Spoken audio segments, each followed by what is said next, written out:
We tend to imagine museum ships as they appear in their current museum ship configuration, and this usually just so happens to be their final active service configuration as well. However, in the case of ships whose careers spun the better part of decades, you'll find that a ship's configuration, especially that of a warship, is a little more complicated. In the case of Texas, a pre-World War I dreadnought battleship that saw active service through the end of the Second World War, this is especially the case. If you were to try to convince higher-ups in the United States Navy at the time of the battleship's conception that aircraft, let alone aircraft carriers, would eventually become the center force of the battle line, you would have been laughed at. It's incredibly ironic then that by the end of World War II, every Navy ship, including the Texas, was covered in 20mm Oerlikons and 40mm Bofors mounts where there was any unused deck space. Of course, the Texas was fitted with zero anti-aircraft armament when she was initially commissioned in 1914. This, among many other modernizations to the battleship, took place slowly over the course of 3 decades with the advent of new technologies and overall quality of life improvements. Because of the immense fame that comes with being the last surviving dreadnought, plenty of plans, illustrations, and photographs of the ship through her various refits have been preserved and digitalized for students of history to analyze. In this 2-part series, we'll be taking an in-depth look at how the Texas was updated through the years to fit the ever-evolving standards of warfare, providing context where needed.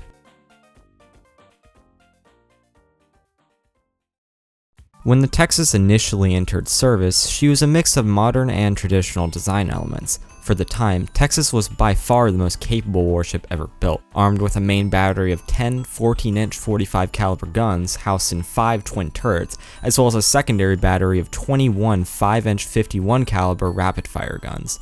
19 housed along the second deck or gun deck, as well as 2 more atop the superstructure next to turret 2. This layout of having the majority of the ship's secondaries along a lower gun deck was a design that was more or less a leftover from the age of sail. In a flat calm, the setting to which most American gunnery training took place at this time, this arrangement worked fine. But as the crew of the Texas and many other standard class battleships would find out in the coming years, in any conditions other than a flat calm sunny day, having the majority of your armament mounted lower in a ship's hull was impractical to say the least. More on that later. Like I mentioned earlier, the most impressive aspect from the design of the Texas was her main battery, the largest of any ship ever built.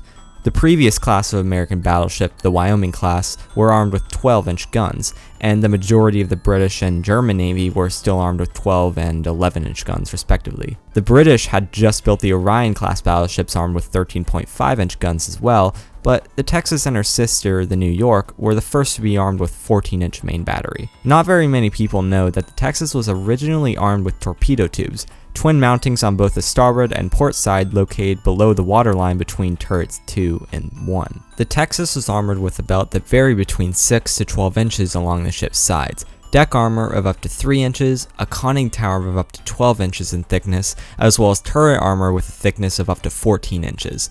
The turrets alone weighed over 2,000 tons, totaling to a little under 7,000 tons of armor protection when including the armor belt and conning tower. Given the ship's normal load displacement of 27,000 tons, this means that the armor alone initially made up 26% of the ship's total displacement. The Texas was by no means a fast ship, but that is to be expected for a short and stubby battleship. Initially, the Texas was built with 14 coal-firing boilers spread across 4 separate boiler rooms, with coal smoke exhausted out of 2 funnels amidships. High-pressure steam generated from these boilers was then expanded through 2 4-cylinder triple expander reciprocating steam engines, which in turn would propel a set of twin 3-blade propellers. By the time the Texas had been designed, most countries' navies had already begun transition from coal to oil-firing boilers. The Texas, however, was still constructed with coal-firing boilers. Likewise, the steam turbine engine had already begun mass production integration into most warships by the time the Texas begun construction. While the battleship was initially designed with turbine propulsion driving 4 propellers, by December of 1910, very early into the design process mind you, testing found that the more traditional reciprocating engine was far more fuel efficient at low RPM. Because it was thought the time the Texas would spend most of its time at these lower RPM, the design specifications were changed to what we have today. Unfortunately, because of this, the Texas was only able to make around 21 to 22 knots, and even these speeds were a challenge to maintain for long periods of time, given the immense vibrations reciprocating engines were known for at high RPM. The most visually distinctive features of the Texas besides her 10 14-inch guns were the ship's twin Lattice cage masts. Around this time, the US Navy had begun to standardize the Lattice cage masts across all UN battleships. Gunnery testing done on the USS San Marcos, ironically also originally named the USS Texas, had found that the Lattice construction was able to withstand considerable shell damage as compared to other more traditional mast designs. Unfortunately, long-term use found the design suffered significantly under stresses such as engine vibration, rolling and pitching as a result of high seas, as well as top heaviness, which only became more and more of an issue as various refits saw more and more additions to the already light construction. Absolutely none of these concerns were considered when the Texas was fitted with her cage masts. Unfortunately, the crews of her fellow standard class battleships would have to find out the hard way. Attached to the forward cage mast was the battleship's navigation bridge, which was completely open to the elements, although would shortly be fitted with a light canvas structure to provide some protection from wind and sea spray. At the time, the US Navy was under the assumption that officers would better coordinate a battle if they had more direct understanding of their surroundings. When the United States entered into World War I, however, it was quickly discovered that having an open-air navigation bridge with the notoriously poor conditions of the North Sea made any form of coordination nearly impossible. One trend I'm beginning to see with many of these design choices, the secondary battery placement, lattice cage masts, open-air navigation bridge, is that many of them stem from a complete lack of consideration for any conditions other than the most preferable. Either way, the Texas would enter service on March 12, 1914, 2 days after the last armor plates were installed. The first modifications would come only a month after the Texas was commissioned. In April, fixtures for antenna as well as more robust observation platforms were added to the ship's masts, and the searchlights atop both of the boat cranes were removed to be replaced with rangefinders. These changes occurred before the ship had even begun her shakedown period, for reference. In June of 1916, these rangefinders were moved to the tops of turrets 2 and 4 respectively, replaced by two 3-inch anti-aircraft guns, the first of their time on any warship. Upon the United States entry into World War I in April of 1917, the Texas would undergo a few minor modifications. Something I didn't mention previously were the two searchlights placed in a stacked configuration on her foremast. This was changed to a single platform. Similarly, a torpedo defense platform was added between the searchlights and the navigation bridge. Finally, 3 of the 5-inch guns on the gun deck were removed, specifically mounts 9, 10, and 19. Previously seen as a downside to the ship, the coal-firing boilers of the Texas would actually prove to benefit the ship, as oil shortages in Britain would lead to the British Navy requesting only coal-firing ships from the United States. Because of this, the Texas would be selected for transit to the Grand Fleet.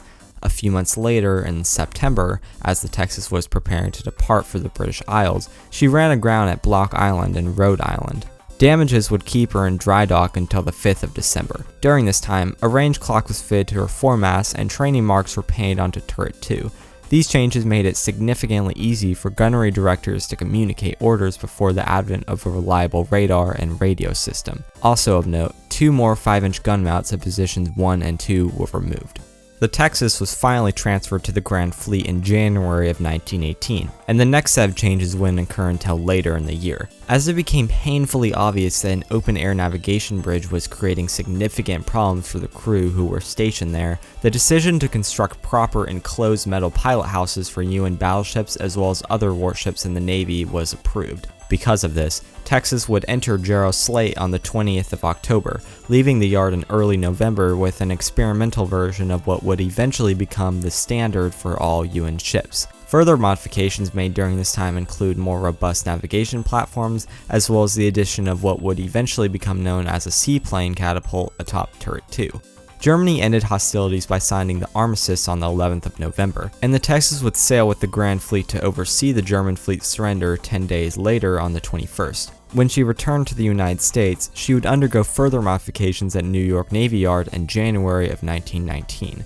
The exact specifications for the modifications made are a little unclear, but I know for sure another airplane catapult was added atop turret 4. Likewise, yet another set of 5-inch secondary guns were removed at positions 3, 4, 5, and 6. Finally, a change which took me quite a while to grasp a proper timeline for, the The rangefinder markings on turrets 1, 4, and 5 were removed for an unknown reason. This can be seen in a photo taken around the 31st of January while the ship was still in New York Navy Yard. Compare the appearance of turrets 4 and 5 here to a photo taken in what I've dated to be early January.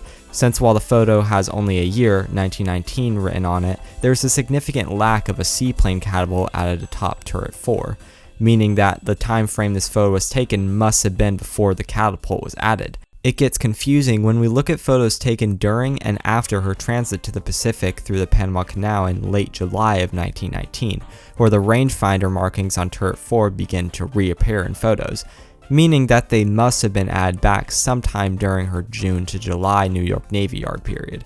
Unfortunately, even after literal hours of searching through photographs and other documentation, I haven't found anything that points to a definitive date for when these markings were added back. Most of the photos I have seen with or without the markings aren't dated, and there is only so much I can shrink the time window with such little information. If anyone has any knowledge that could perhaps shed some light onto this topic, I would be very thankful. In June of 1920, almost a year after the Texas had been transferred to the Pacific Fleet, 4 of the 5-inch secondary guns at positions 5, 6, 9, and 10 were reinstalled for an unknown reason.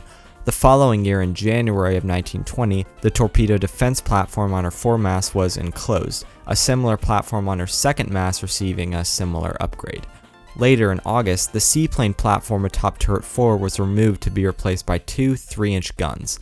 A total of 6 3-inch guns had been added during the yard period, counting the additions atop turret 4. 2 abreast of the conning tower on the port and starboard sides respectively, as well as 2 more atop turret 3. By the end of 1922, the platform atop turret 2 was likewise removed.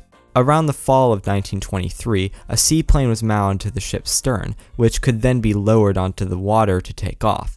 By the mid-1920s, the Texas, along with many other older Standard Class battleships, was beginning to show her age.